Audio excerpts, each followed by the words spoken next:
With only 1,105 cars ever built, when I first saw it, I jumped on it right away. You can't find something like this again. Very few owners are going to let go of these cars. When I found this car, it was surprisingly original. There was no aftermarket parts on it. It had a lovely patina on the paint. And you know what? I wanted to experiment with the preservation class. I wanted to keep the car just the way it is, coming out of Detroit. So everything's stock. The only thing I really did was I took the wire hubcaps off because they were kind of rusty. And now it's got the matte black steel wheels, giving kind of a menacing look to the car.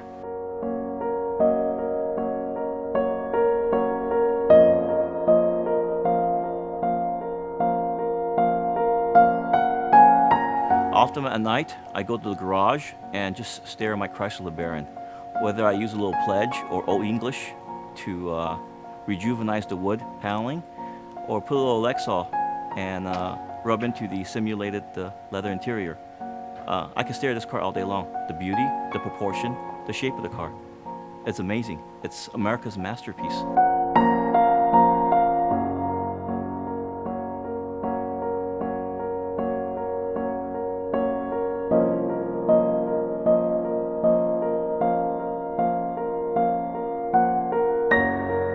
My name is James Chen, and I drive a 1984 Chrysler LeBaron convertible Mark Cross edition. Why did I buy this car? Well, once again, I had a really good year in business in 2005, and I wanted something from the 80s. There was a plethora of cars to choose from. Porsche 928, DeLorean, Ferrari 308. But you know, something really caught my eye. This Chrysler LeBaron just had me.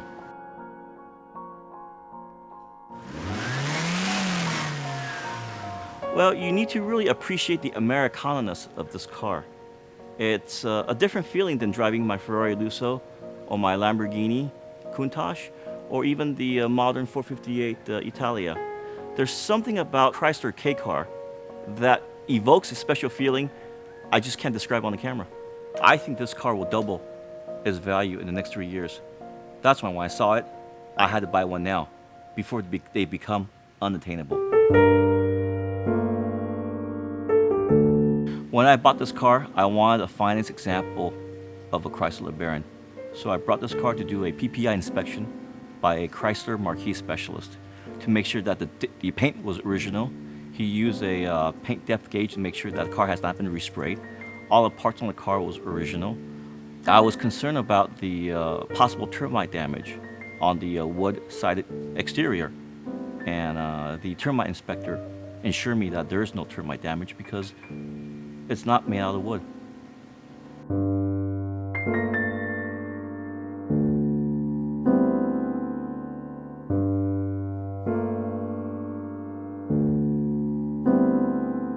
I love driving up in the canyons. The 2.2 liter, 142 horsepower front-wheel drive car just pulls you like it's a freight train. I'm going through these turns as quickly as I can, and these 195, 75, 14 tires protest, squealing, saying, "Give me more." Like my Lusso, this car devoids any type of distraction. There's no radio, no AC, doesn't work, but who needs it? It robs horsepower from the car anyway.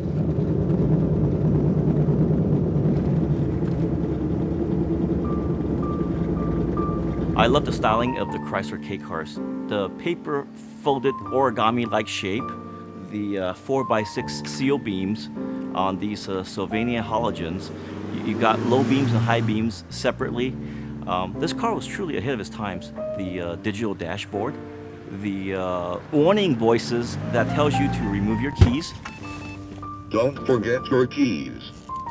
What else I love about the car? Well, that Mark Cross leather interior. You know, Mark Cross is America's purveyor of high-quality leather. I love the coffee color interior.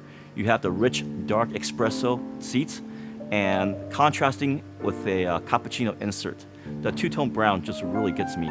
The smell of leather, the smell of coffee, wow, that really wakes you up in the morning. This car was marketed to people with style, sophistication, tastemakers. Somebody who had the money and go, you know what? I deserve a Rolex. I deserve a Chrysler Baron Town and Country.